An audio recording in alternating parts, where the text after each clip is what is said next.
I'll tell you what it is that you need to do to be successful. Some of these things aren't so malleable, but others are things that you can work on. Well, IQ, well, that's a rough one because there's no evidence, as far as I can tell. The issue of how to raise IQ, man, that's a killer. No one knows how to do it. I can tell you how to stop your IQ from decreasing as you get older. That's not so bad because it does that. Fluid IQ decreases from the time you're 20 and pretty rapidly. It's physical health is the best preventative. So exercise, physical exercise, weirdly enough. That's the only thing we know that does that.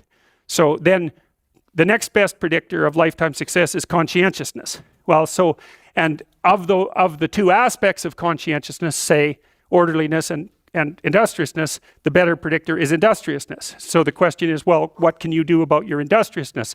And the answer to that is set up some aims for yourself, goals that you actually value.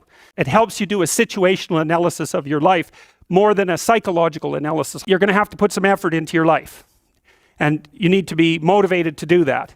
And so what are the potential sources of motivation? Well, you could think about them in the big five manner. You know, if you're extroverted, you want friends. If you're agreeable, you want an intimate relationship. If you're disagreeable, you want to win competitions. If you're open, you want to engage in creative activity. If you're high neuroticism, you want security. Okay, so those are all sources of potential motivation that you could draw on, that you could tailor to your own, your own personality. But then there are dimensions that you want to consider your life across. If you could have your life the way you wanted it in 3 to 5 years, if you were taking care of yourself properly, what would you want from your friendships? What would you want from your intimate relationship? How would you like to structure your family? What do you want for your career? Well, how are you going to use your time outside of your job? And how are you going to regulate your mental and physical health, and maybe also your drug and alcohol use? Because that's a good place to auger down. You develop a vision of what you would like your life to be, and that associates the goal into microprocesses that you can implement. The microprocesses become rewarding in proportion, in relation to their causal association with the goal, and that tangles in your incentive reward system. We talked about the dopaminergic incentive reward system, and that's the thing that keeps you moving forward.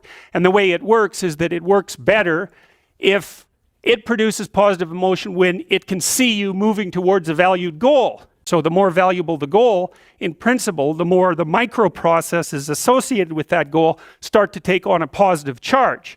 And so what that means is specify your long-term ideal. Maybe you also specify a place you want to stay the hell away from so that you're terrified to fail as well as excited about succeeding, because that's also useful. As a unique individual, you want to specify goals that make you say, oh, if that could happen as a consequence of my efforts, it would clearly be worthwhile. But once you set up that goal structure, who it is that you're trying to be, right? And you aim at that. And then you use everything you learn as a means of building that person that you want to be. And I really mean want to be. Specify your damn goals, because how are you going to hit something if you don't know what it is? That isn't going to happen. And people might say, well, I really don't want to know when I fail because that's painful. So I'll keep myself blind about when I fail. That's fine, except you'll fail all the time then. You just won't know it until you've failed so badly that you're done.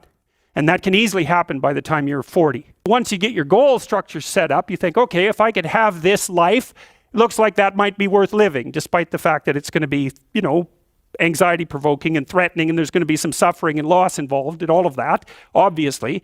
The goal is to have a vision for your life such that, all things considered, that justifies your effort. You turn down to the micro routines. It's like, okay, well, this is what I'm aiming for. How does that instantiate itself day to day, week to week, month to month? Make a damn schedule and stick to it. It's not a bloody prison.